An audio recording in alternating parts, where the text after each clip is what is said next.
This is Los Angeles. Our Lady, the Queen of the Angels, as the Spaniards named her. The fastest growing city in the nation. It's been called a bunch of suburbs in search of a city. And it's been called the glamour capital of the world. A mecca for tourists. A stopover for transients. A target for gangsters. A haven for those fleeing from winter. A home for the hard-working. It is a city holding the hopes and dreams of over 2 million people. It sprawls out horizontally over 452 square miles of valleys and upland, of foothills and beaches. Because of that vast area, and because of a population made up of people from every state in the Union, Los Angeles is the largest police beat in the country, and one of the toughest. We're going to take you into the city hall where police headquarters are located. Here in communications are the ears and voice of the police. The lights on the complaint board flash 24 hours a day. Citizens reporting a prowler, a lost child, a man molesting a woman, an auto accident, a wild party. Spend an hour or two here and you will think the whole city has gone berserk. Minute by minute, the orders go out to the radio cars in the far-flung divisions. Watts and Wilshire and West Los Angeles. Hollywood and Hollenbeck Heights in North Hollywood. The work of the police, like that of woman, is never done. This is the case history of a killer, taken from the files of the Detective Division. The facts are told here as they happen. The story properly starts here in Hollywood Division headquarters at 1 o'clock of a June morning last year. Officer Robert Rawlins had finished his tour of duty and signed out. It had been a tough day. He'd be glad to get home. His wife would be waiting up for him as she always did.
Hey, fella. Come here. What were you doing back at that radio shop? Just looking. I was on my way home. Live around here? Yeah, a couple blocks down. Let me see some identification. Sure. Yeah, I guess I forgot my wallet. Look, lad, I've got to see some identification. How about my Army discharge? I got it right here.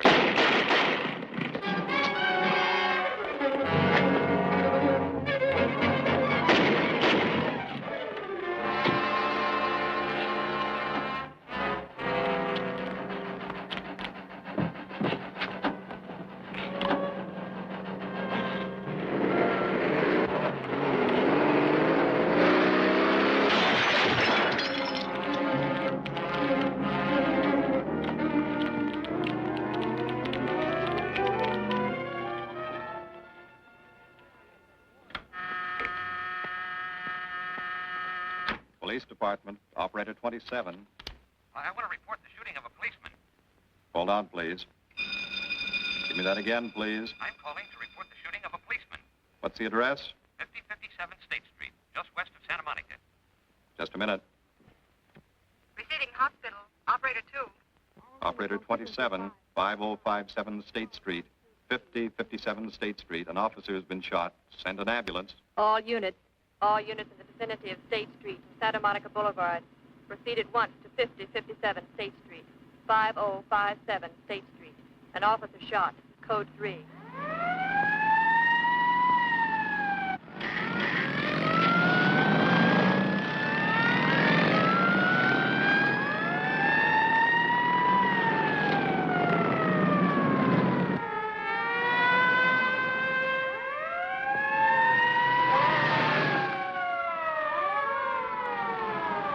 ADK to Control 1.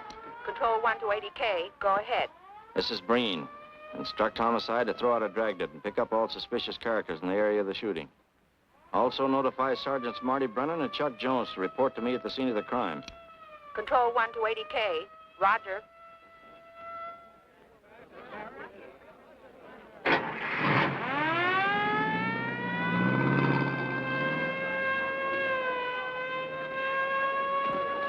I see. Well, what have you got so far? Well, not much, Captain Breen. A couple of cartridge cases. Oh, Marty, Chuck. Hi, Cap. Eyewitnesses? Who was first on the scene, reported it? I was. I live here. I'm a light sleeper, but my hearing is good. And my Did cat... the officer say anything before he collapsed? Yeah, he gave All a description of the fella. On the shooting of the officer. Suspect is a white male American. Age 26 or 7. 5 feet 10 or 11. 155 to 165 pounds. Brown hair. Regular features. Pencil mustache. Repeat broadcast. All units. Is that about it? Yes, sir, exactly.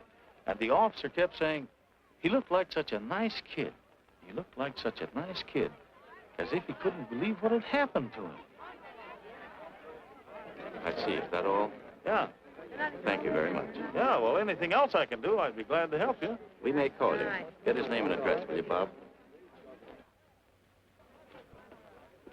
This door been checked, Lee? Yeah, it's okay, Captain.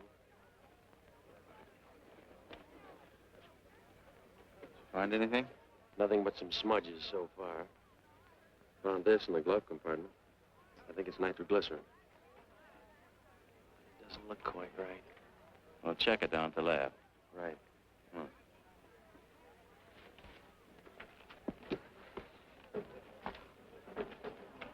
Open this up, Joe. No key, Captain. Let's try it open. Give me that bar, Frank.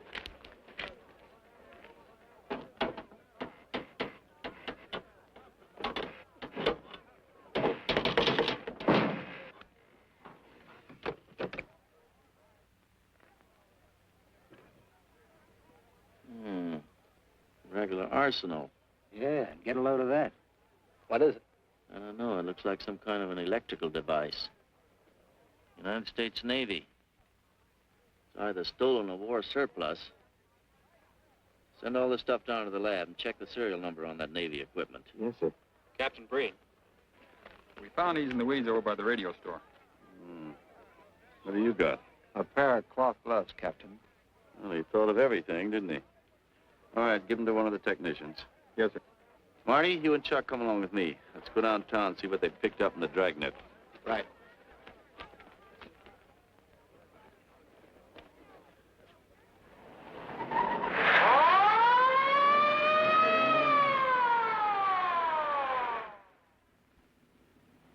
You know him, Marty?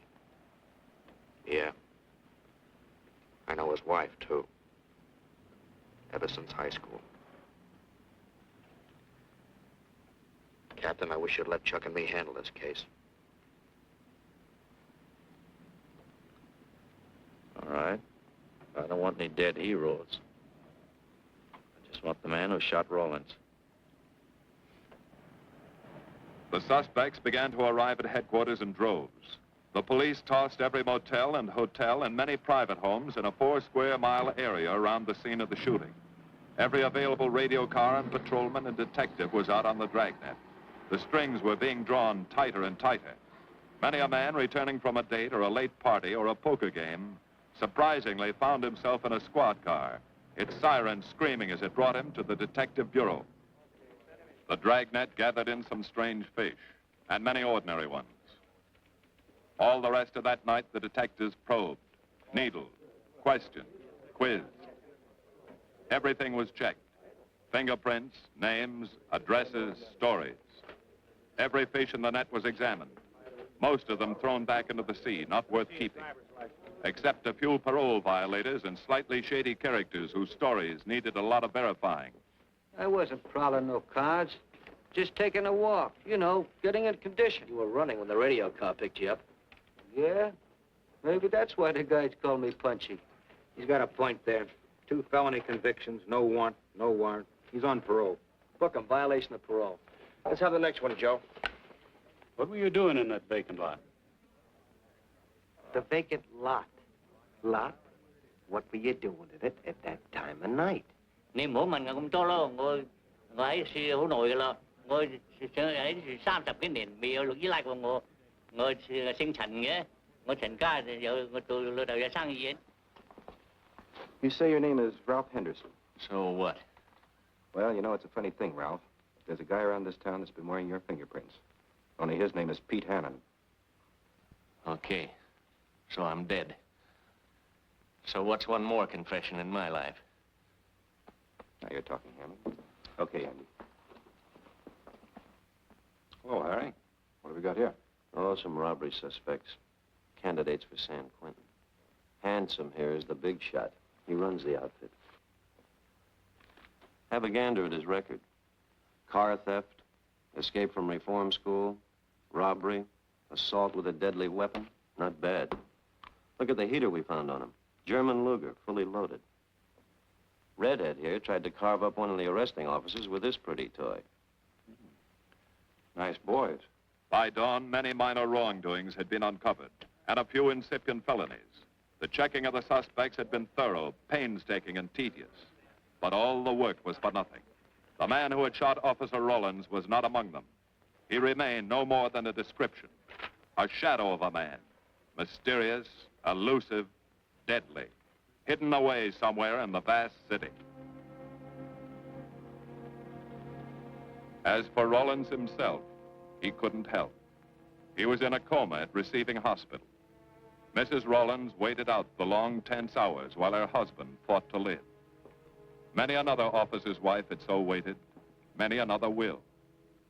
The word came shortly after sunup.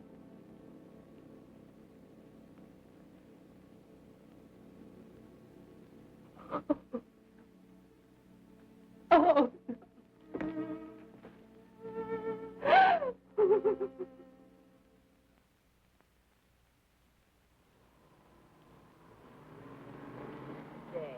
A white male American, 26 or 7, 5 feet 10 or 11, 155 to 165 pounds, brown hair, regular features, pencil mustache. This was no frightened fugitive. What went on in his mind? Why had he set his hand against his fellow men, taken the life of another, of a stranger, of a man who was merely doing his duty? He must have some plan, some goal that called for sudden death to anyone who got in his way.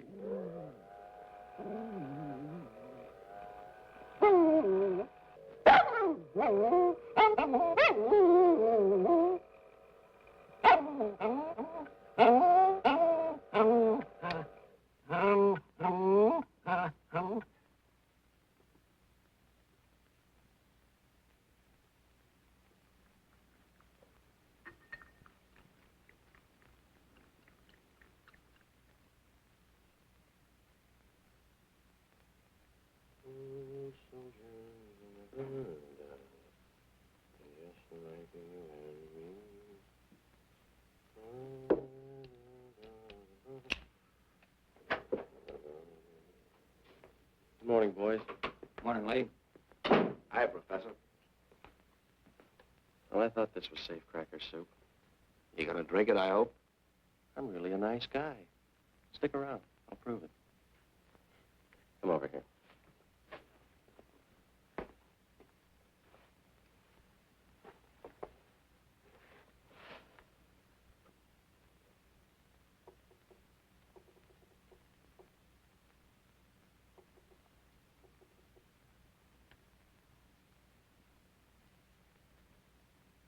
Hold this for me, will you, Chuck? Thank you. Now, if you'll hand me that hammer, Marty. Thank you.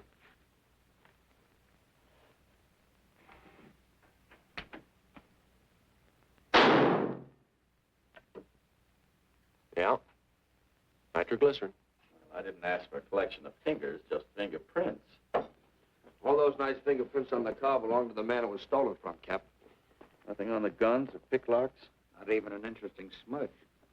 The gloves? Common type, worn by undertakers.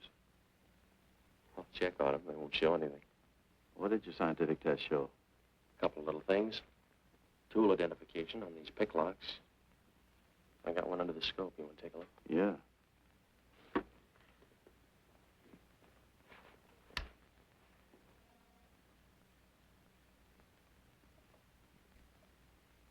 Take a look. I see. Well, it seems to tie the tool up with the lock. Now, if that microscope could only tell us who did it. I'm working on that. No, only an amateur would carry that liquid dynamite in a car. This boy's no amateur. Took the precaution of desensitizing it so it'll take normal shock. Took a lot of other precautions, too. No fingerprints, no identification, nothing definite. Except he's scientific. Knows electricity. Is inventive. Yeah. I'm happy on the trigger. This is Captain Breen. Get me Captain Stevens a burglary, will you? I hate to disappoint you, Lee, but I think you've come up with something. Hello, Steve. How are you? Did your daughter's marriage come off all right? Good. Look, Steve, on those burglaries of electrical equipment lately, were there any where picklocks were used to gain entry? Good. Well, let me know if there's another report of one, will you? I've got an idea the Rawlins killer may be tied in with those. Fine. And give my regards to the newlyweds, too. So long, Steve. Well, what are you waiting for? You've got a job, haven't you? Get going. Yeah, let's go, Junior. Hold this for me, will you, Lee? Thanks. And so, with no fingerprints and only a vague description to go by, Sergeant Brennan turned to the modus operandi file. A criminal, like any human being, has his own habit patterns, unconscious traits that can lead to his downfall.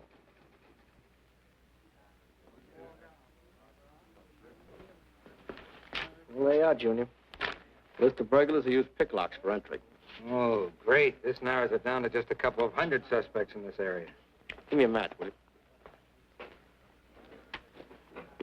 That may not be so bad. This guy's improved on the system. Maybe he's left his trademark on some other job. Well, here we go, legging it all over town, asking a million questions. What you paid for, isn't it? Am I paid to associate with you, too, Junior? You could do worse. Not this year. Come on.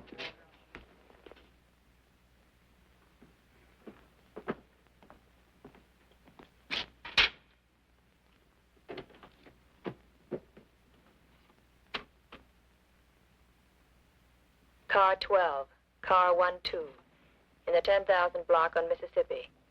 A 394-15 disturbance.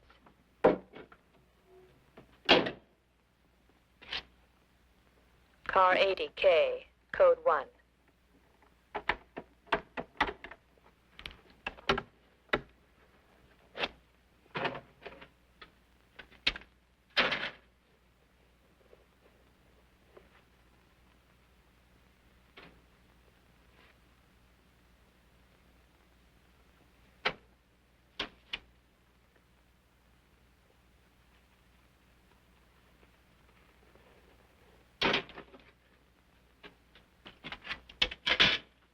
All units, on the broadcast of the suspect arrested in the shooting of Patrolman Rawlins.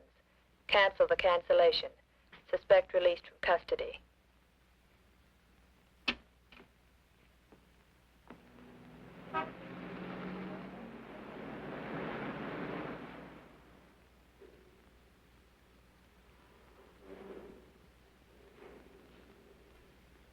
Oh, hello, Mr. Martin. You'll find Mr. Reeves in the machine shop.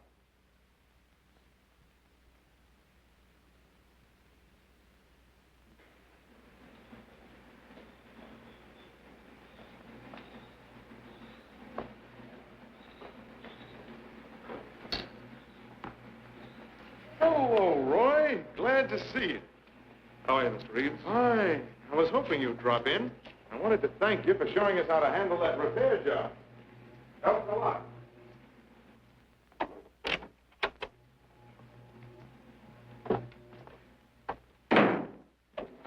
Well, what have we got this time?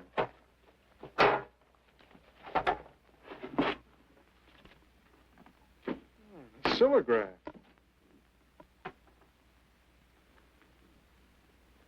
Well, there are plenty of these around, Roy.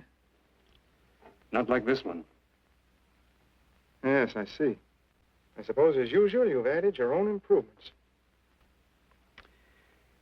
You know, it seems wrong that a man of your talents should bother consigning equipment for rental. I'd like to see you devote yourself entirely to experimental electronics. It'll come one day. I'll have a place like this. Oh, why wait? I've got a pretty good setup here. You'd have modern equipment to work with, a lab, and my confidence. Thanks, Mr. Reeves. I have other plans. But, Roy, you can't tell where it'll lead. Might even work your way around to a percentage of the business. I like it this way. You just rent out my equipment. All right. All right. But if you should change your mind... I'm not likely to change my mind. I suppose you want me to set this up for rental, too. Mr. Reeves, you've already got 5 pieces of my equipment. And you'd like to know what results I've had from the rental so far, Well, I can't say as I blame you. I think you'll find this satisfactory.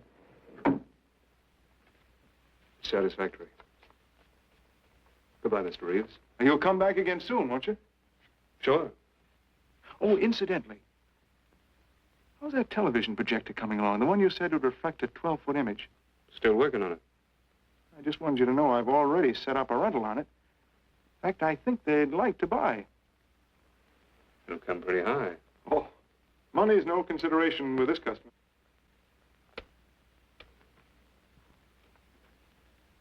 Tell him he can pick it up tomorrow. I thought you said it wasn't finished yet. It'll be finished.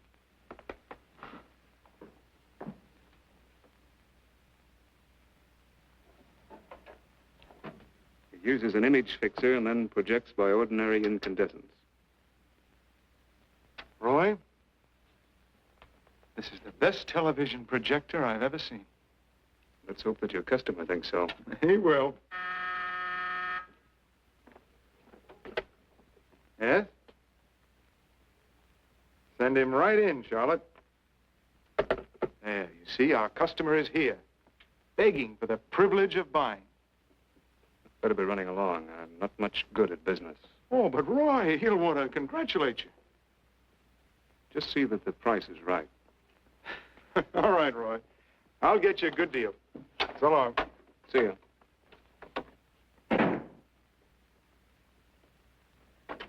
Well, Mr. Dunning, come in. Isn't it a beauty?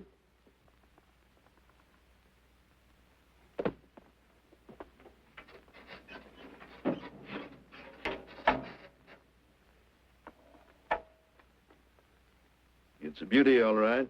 You like it? I certainly do like it. You see, it's mine. What do you mean? Let me have the police. I built it. Spent years on it. Oh, you must be crazy. Roy built this machine himself. Your friend's a crook, Paul. You've been taken in. Hello?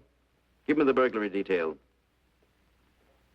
Dear Jim, regarding your inquiry on a .38 caliber Smith & Wesson revolver, serial... Oh, come in, boys. Burglary detail just sent this report through. It's a man named Dunning reports tracing a stolen television projector to the Reeves Electronics Lab. Think it's a tie with the Rawlins case? Well, take a look at this fellow Reeves and see what gives. I'll notify burglary we're following up on it. Right. Come on, Junior. What else did he place with you for rental? Oh, a number of things. All war surplus that he bought on his veterans rating. Oh, is this more of his equipment? Yes. Yes, he left it here on consignment. I'm sure that Roy can explain everything. Well, maybe he can, Mr. Reeves, if you'll tell us where he lives. But I don't know. Mr. Martin's on the phone, sir. I'd better talk to him. I think so, Mr. Reeves. I'll take it in the superintendent's office.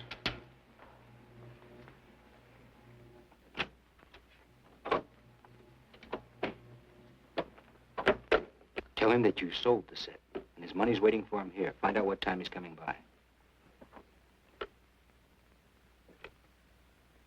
Put Mr. Martin on.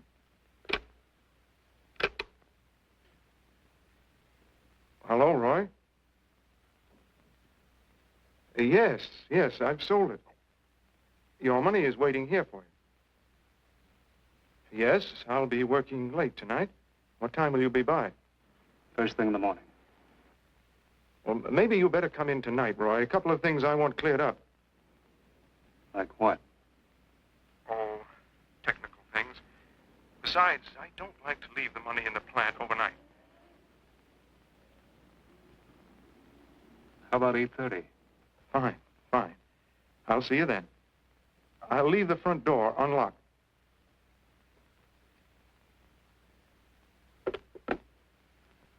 You'll be here at 8:30.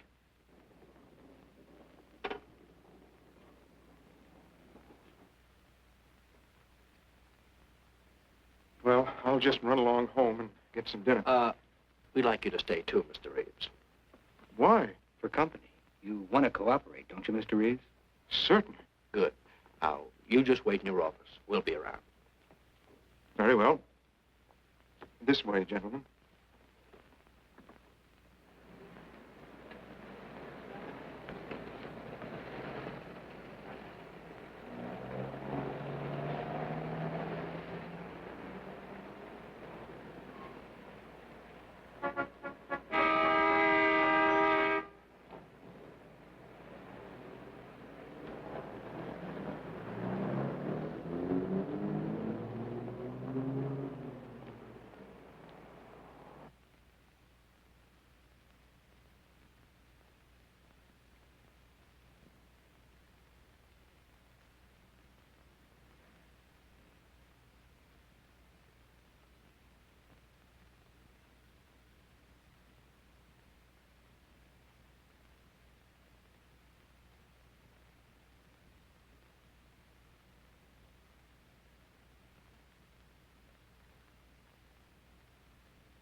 Reeves. Is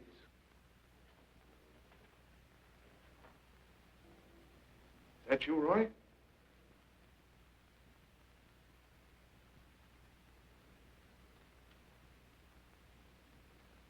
Go outside and block that alley door.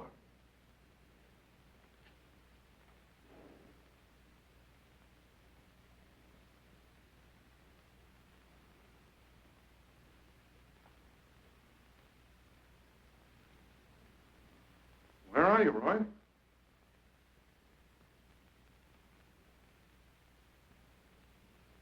Who's in here? No one. I'm alone.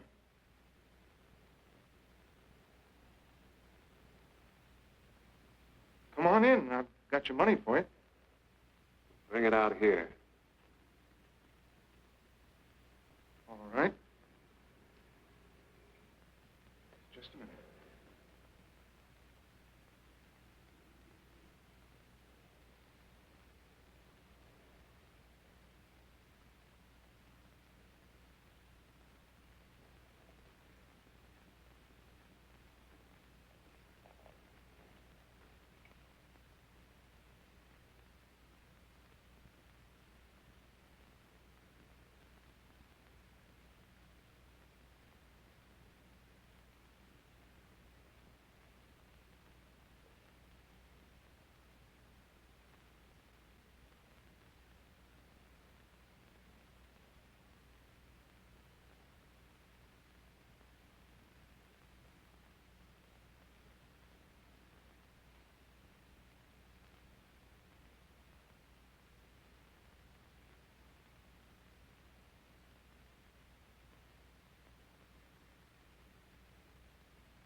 No.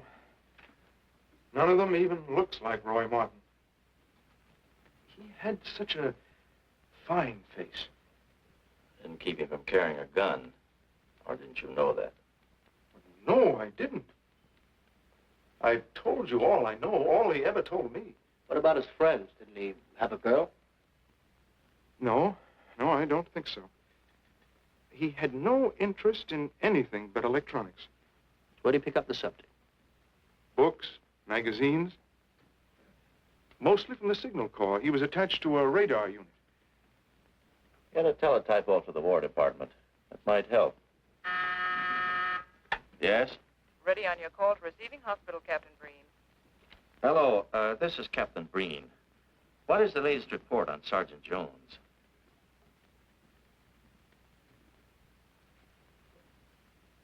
I see. Well, let me know if there's any change, will you? Thanks. Chuck's in pretty bad shape, Marty. He's paralyzed. May never walk again.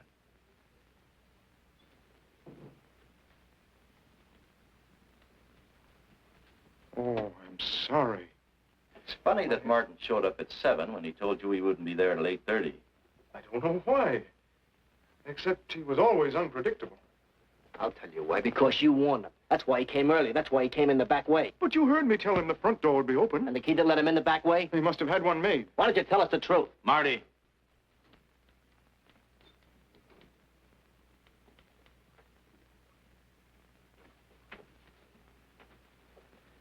Now, look, Paul. You can make it a lot easier for us to believe your story if you'll just give us some facts. Something that might help us. I told you all I know. I've been gullible, all right, letting him make a fool of me. But I'd do anything to make up for what he did to Detective Jones. Sure you would. You can go now. Oh, thanks. Thanks. My friends, they can vouch for my character. That's good. We'll call you if we need you. Thank you very much. I think he's telling the truth, Marty. I think he's just gullible, like he said. What about the stolen stuff he was trying to peddle for Martin? We'll use it for bait. Maybe Martin will come back for it. Then we can ask him. Here. Nevertheless, I want a 24-hour tail put on Reeves, and I want a watch on his home and his factory. Right. You can keep those. Okay, Cap.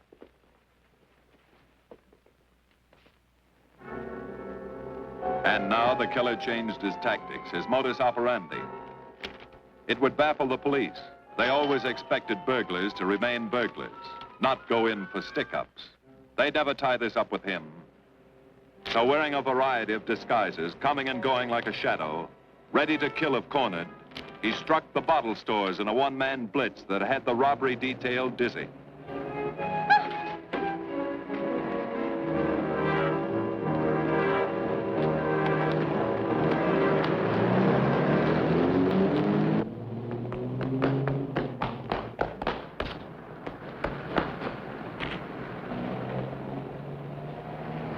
The killer, always resourceful, always thinking along lines that would baffle his hunters, had discovered an ideal avenue of escape. Under Los Angeles is a vast and intricate system of huge storm drains built to siphon off the flash floods of the rainy season. Many of the tunnels are large enough for 2 cars to drive abreast. Here were 700 miles of hidden highways, ideal for the use of someone who needed to hurry from place to place without being seen. Ideal as a hiding place for guns and supplies in case of emergency. What is it, Lee? Well, the reason I ask you to come over is I think I've hit on something. An identification? No, not quite, but a tie-up. Now, These are the shells from the gun that killed Rawlins. These were fired in the liquor store holdup in which the bandit got away. And these were fired at Chuck. Now, as you know, every ejector, even in guns of the same model and caliber, is different. Each one leaves its own markings on the cartridge casing. Now, look at these fine striations. This deep gouge. The same on all three.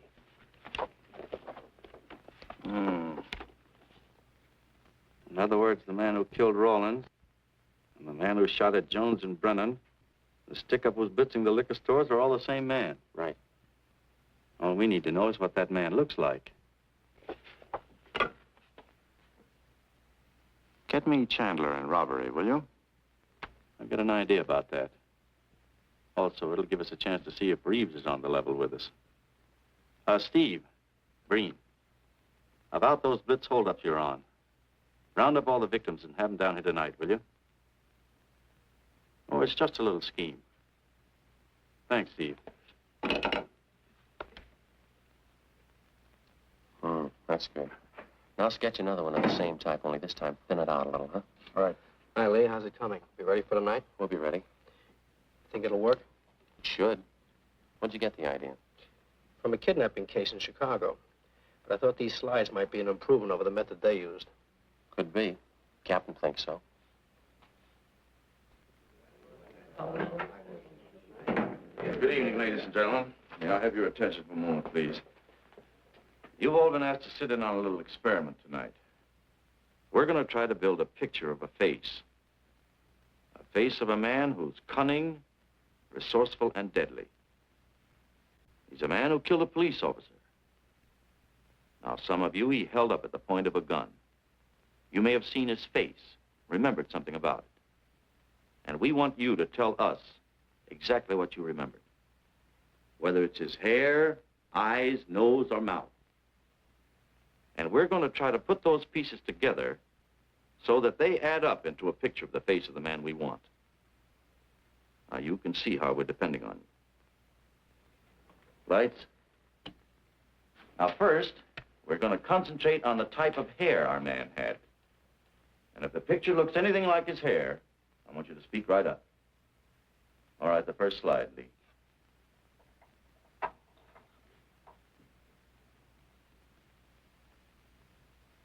His hair had waves in it, well-groomed. That's the idea, Miss Smith.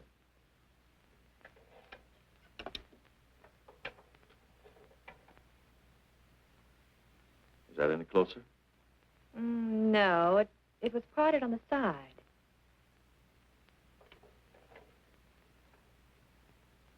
Oh, that's more like it, except it was thicker.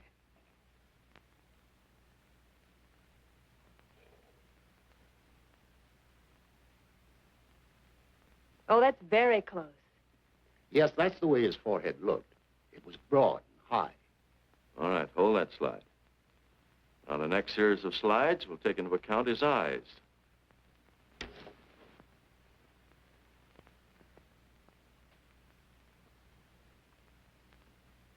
Oh, 1 minute, please. Wait, 1 minute. His eyes were a little like that. Maybe a little smaller, like beads. Go on, Lee.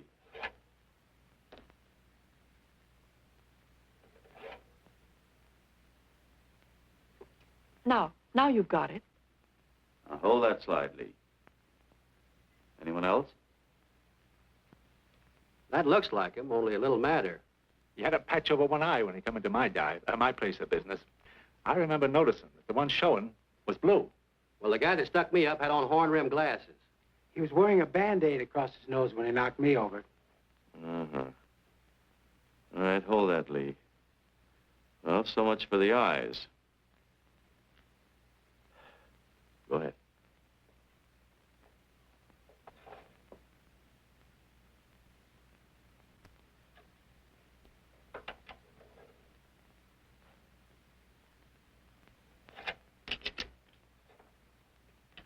Señor Capitán. Yes, Miss Montalvo? Ay, ¿cómo se dice en inglés? A sus órdenes, señorita. Ah, qué bien. En este bandido, la nariz fue chata, como aquella, pero un poco más chata y más ancha. Like that, Captain, but more snubbed, wider. Try another one, Lee. Como aquella, casi la misma. She says that's about it. Thank you very much, Miss Montalvo. Get Reeves. Any more comments? That's pretty close, all right. Pretty close. Perfect. All right, now we'll start on the mouth and chin. The next series, Lee. I think his lower lip stuck out more. The mouth was thin and mean, like it never laughed. Go ahead. Something like that, but thicker lips.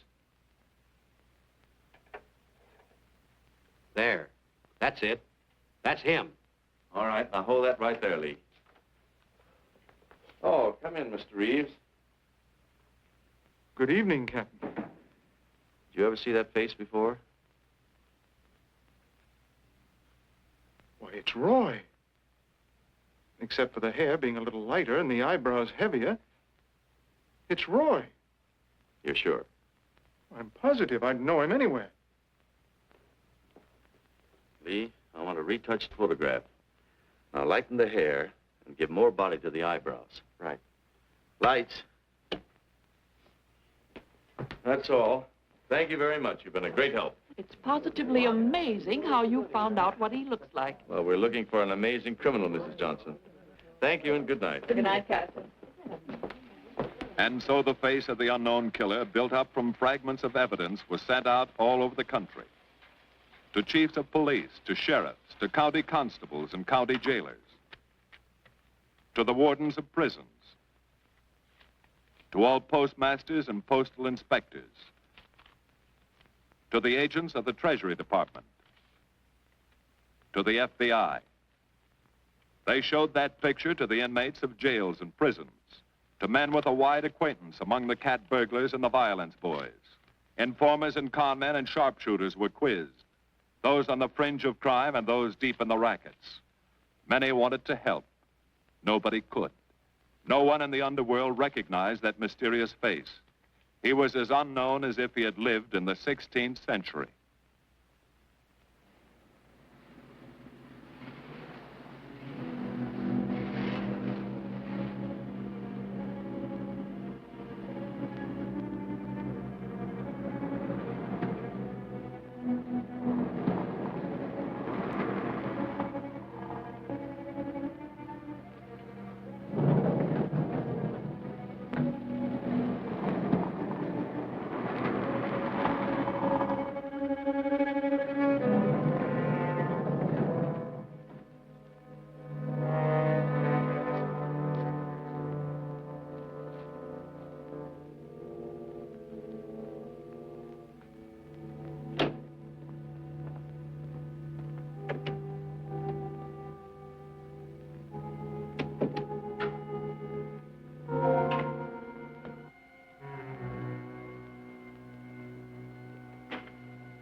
Reeves. Roy. Listen carefully, Reeves. Control yourself.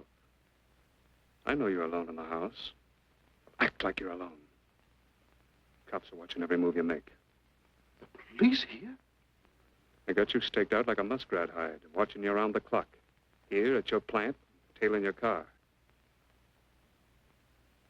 Sit in that chair. Pick up 3 books.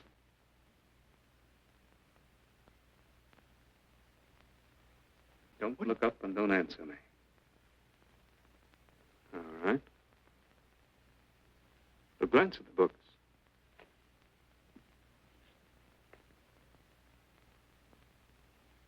Pick one of them.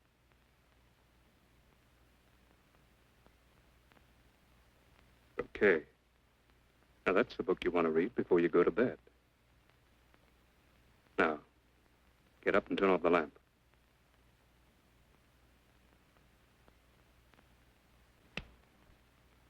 Come here. Come here.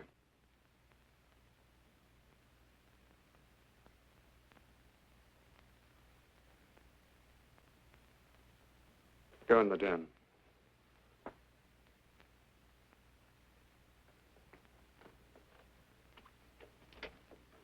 Pull those drapes tight.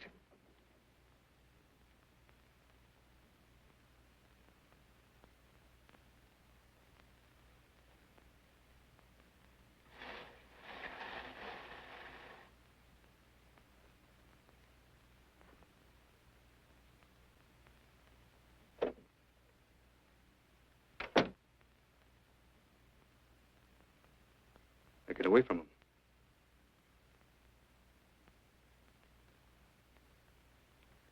What do the cops know about me? Not very much, Roy. No fingerprints. They haven't even got a picture of you. They're trying to make one.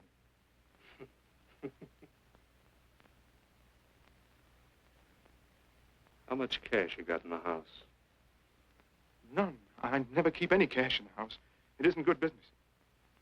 I suppose you think it was good business letting me walk into that trap. No, Roy, no. Don't do anything you'll regret. Now, listen to me. It isn't too late. Give yourself up. Come to your senses before you kill someone else.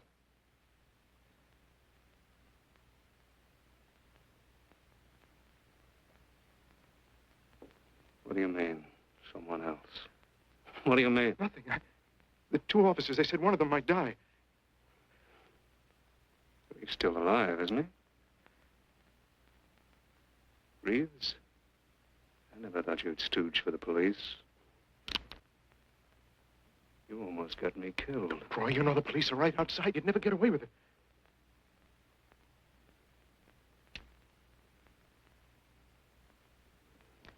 That's right.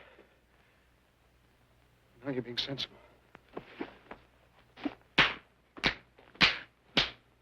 I know there's money here. Where is it? Don't worry.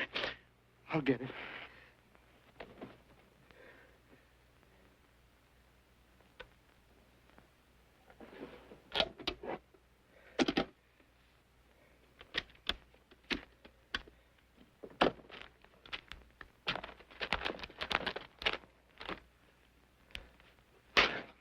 It's not enough. Stuff you've got in mind is worth thousands. I'll get more. Get it. Keep it handy. I'll be back next week, next month. But get it and have it ready. Just give me time.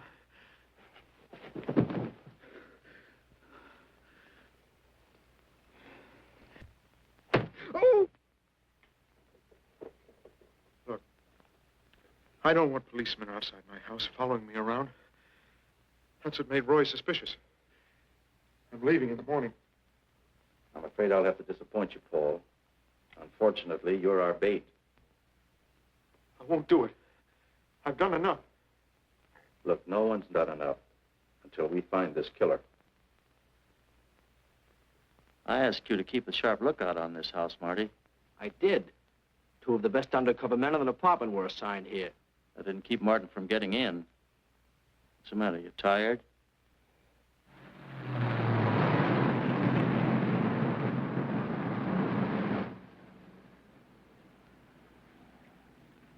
You got any idea how long you've been on this case, Marty?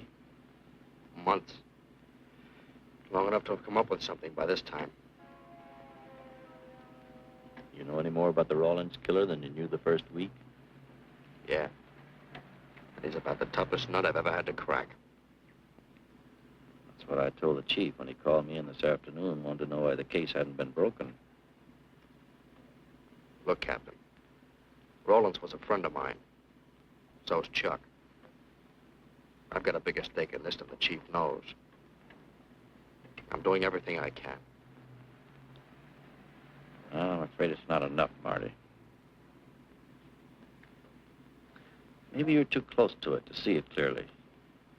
Maybe it needs a fresh team, a new viewpoint. I think you better take a couple of weeks off, Marty. Starting tomorrow. Anything you say, Captain.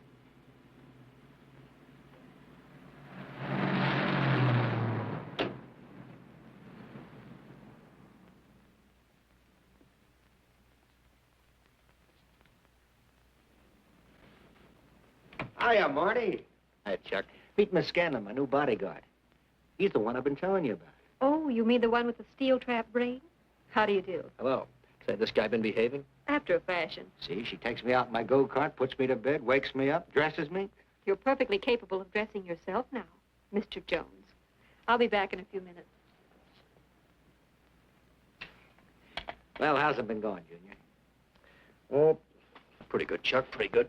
Is that why you're off the case? How'd you know? Breen was in to see me this morning. Oh. Suppose he also told you they put a new team on the case. He told me everything. Yeah. Let's see what his new boys dig up. Well, maybe they'll examine the facts of the case a little more carefully. What facts? That our man's sharp, that he's intelligent and works alone, that he has no record, never leaves a fingerprint and knows every move we make? Sure, plenty of facts, only they add up to nothing. Sure, forget it. You got yourself a 10-day vacation. Go on down to the beach, get a suntan. By the time you get back, the case will be broken. Isn't that what you want? You know better than that. All I know is what I hear. You sit there batting your gums about how the old man let you down. Maybe he's trying to wake you up. He's got a funny way of showing it. There you go, flying off the handle. Always taking things for granted. I wish I could get up and boot some sense into you. He knew what this case meant to me. He still does. That's why he's trying to get you mad enough to do something about it. You don't really figure that's his idea, do you? I know it is. Ah, it's a tough case, Chuck. Not an angle, nothing to go on.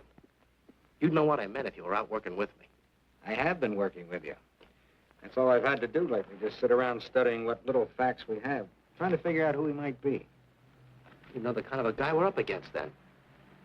I tell you, Chuck, this guy's a genius the way he operates. As if he were right there with us every time we go out after a lead. Oh, sure. Breen's been tipping him off just to make you look bad. Yeah, almost like that. Well, he beats us to the punch every time. There's your angle. You just hit it on the head, but you don't see it. Look, start adding. 1, he's unknown to the underworld. 2, he beats you to the punch, right? And 3, it's almost as if he were with you. Isn't that what you said? Yeah. Well, tie that up with a lot of other little things, like the fact that he uses a police gun and the accuracy of his shooting. Anybody could buy a police gun, and the Army could have taught him how to shoot. Yeah, but who taught him how the police operate? Oh, I know what you're driving at, Chuck, but a cop. Those things happen. Yeah. Now, if I were still in the case, I'd start with our own department first, then Santa Monica, Culver City, Burbank, Pasadena. See you later, Junior. Hey, don't let him out of your sight, beautiful. It's the first time in years he's used his head.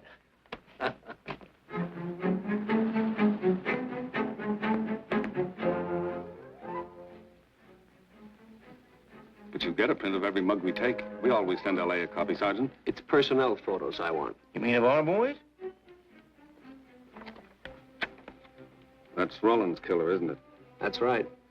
You've checked your own department. We did that first.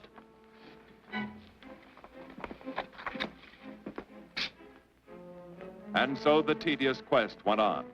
Sergeant Brennan wore out his shoes and his patience, going from police station to police station, checking photos until his eyes were blurry. For police work is not all glamour and excitement and glory.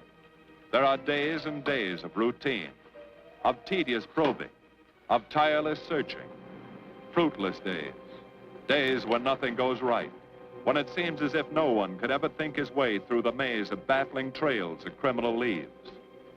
But the answer to that is persistence, and the hope that sooner or later something will turn up, some tiny lead that can grow into a warm trail and point to the cracking of a tough case.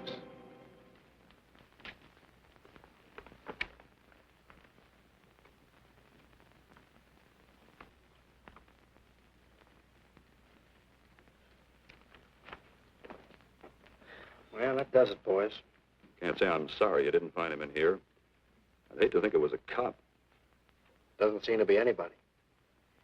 Just a lot of pieces of a face that never existed. Do you mind if I see that again? Sure, frame it. Put it on your dresser. Wait a minute. He wasn't a cop. He was a radio technician right here in our dispatch office. What did you say? I'm saying he worked here in 42. Well, come on, give. I remember the kid well. He was sort of strange, never bothered with anyone in the department, just kept to himself. He was in line for promotion when he was drafted. Where was he living at the time? I don't remember. Try the dead files. He never asked for his job back after the war. I remember writing to him about it, though. He was an excellent worker. Oh, yeah, here we are. Yeah, this is it. Took a while before he answered, but like he says in the letter, he wasn't interested.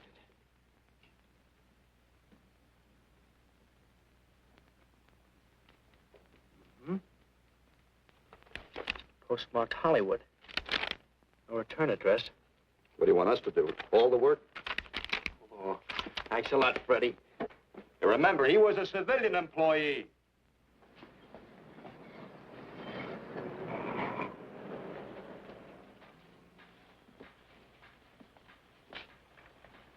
Well, how about it? Anybody recognize him? Not on my route. I never saw him before. Yeah, okay, fellas, thanks very much. I thought for a minute... No. And yet that face. I wonder. Yeah? Well, this may not mean anything, but he looks like a guy that's on my route. He never gets any mail, but I see him around here all the time. He lives in one of the courts. Where? Come on, I'll show you. It's not that easy. What time does your route take you past those courts? About 9 o'clock. Why? Just thinking.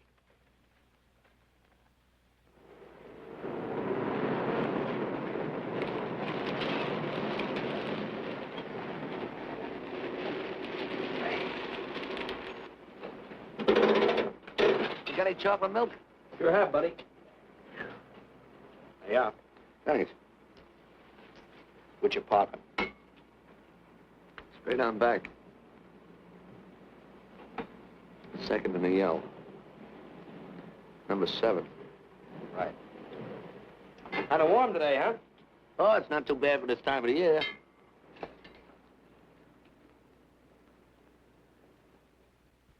Good morning. Morning. You're new in the route, aren't you? We had substitute. What happened to the other fellow? Sick. Oh, what's the matter with him? I don't know. I catch everything. Hear about it in the radio, and next morning I got it. Too bad. You aren't very social. The regular fellow always stops and talks to you. Sorry, Eddie, I'm a little late this morning. I was hoping maybe you could help me. There's something very funny going on in this court. Yeah? I was scared to go to the police with it. I thought maybe I might be poisoned. What? Yeah. By the manager. She's a witch. She's a what? A witch. She puts poison in my milk. Oh, I see. Look, you switch the bottles when she isn't looking, see? Drink her milk. Then you'll be safe, right?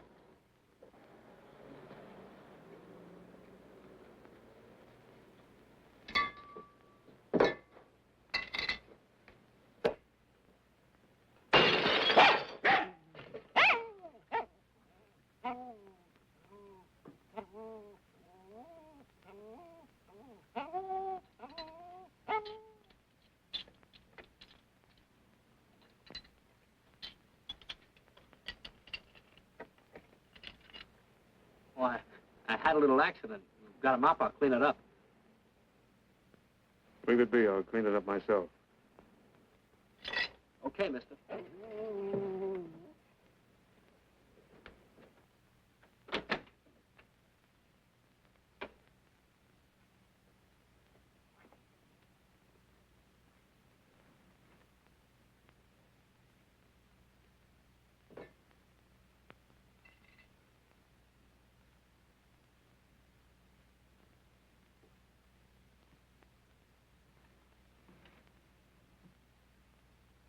The place is called Bellevue Court.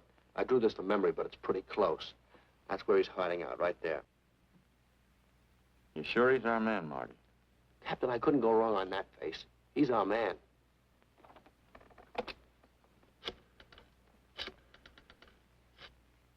Now, there are 5 cottages in this area, and 2, number 6 and 7, in the L at the end of the row. Our man lives in number 7. This building department plan will show you the whole layout. It's bounded on 3 sides by Fuller, Santa Monica, and Poinsettia. Now, the court is partly surrounded by a high wall. Breen, homicide. Good. You keep your eyes open until we get there. Morgan has just gone into his bungalow alone. Any questions? All right, you all have your instructions. Let's go.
We're out on time.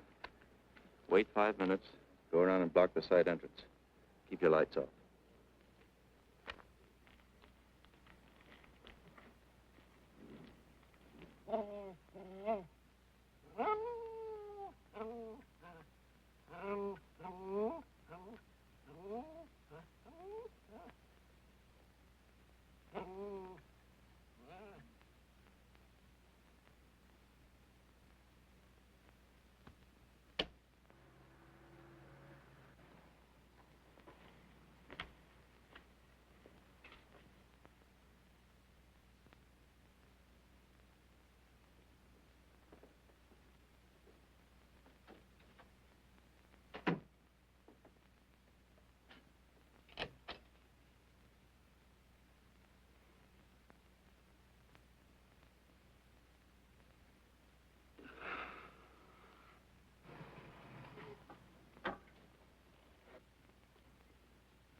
He's loose.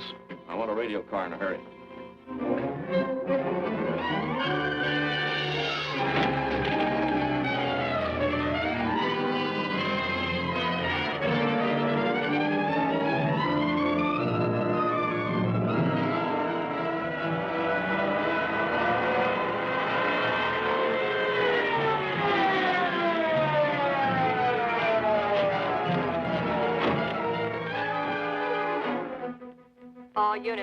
All units in the vicinity of Santa Monica and Fuller. The murder suspect in the Rollins killing is at large.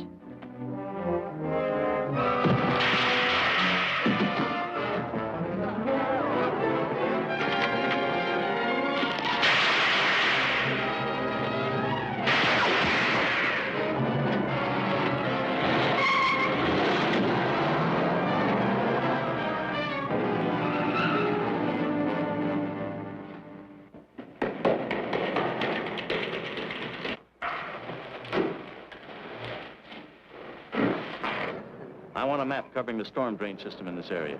Get it and meet me at Dennis and Garfield. Jones, Miller, you stay here in case he comes up for air. I want a man at every other drain entrance along this line. He's got to come up somewhere. Come on, Marty. You're driving.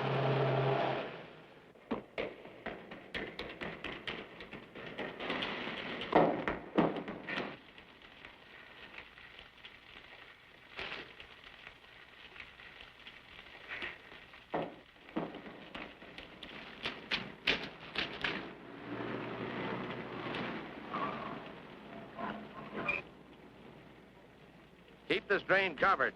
It's liable to pop out anywhere.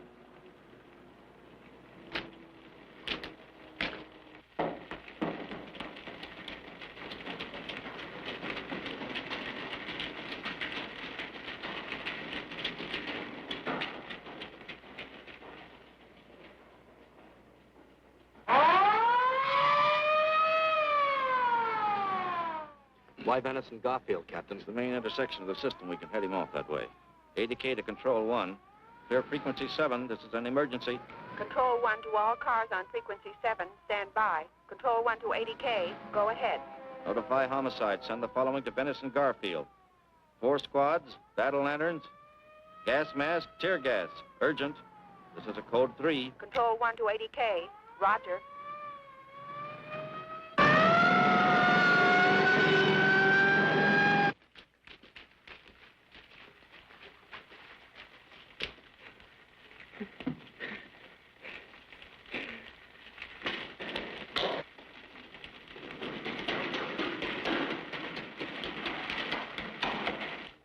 Probably head down this main drain to where it comes out at the Rio Hondo.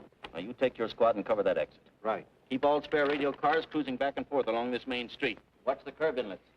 We'll go in here.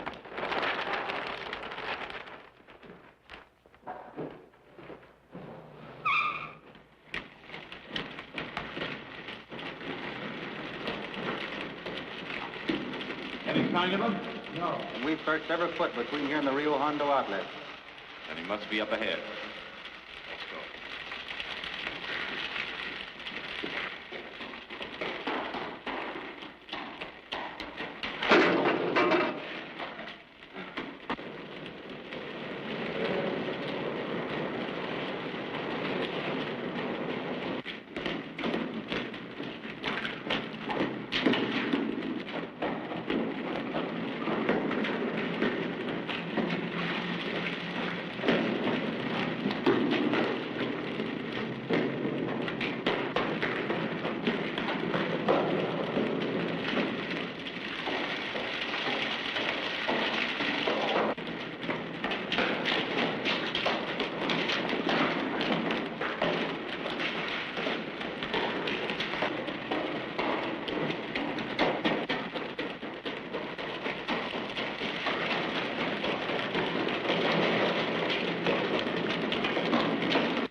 Gas gun.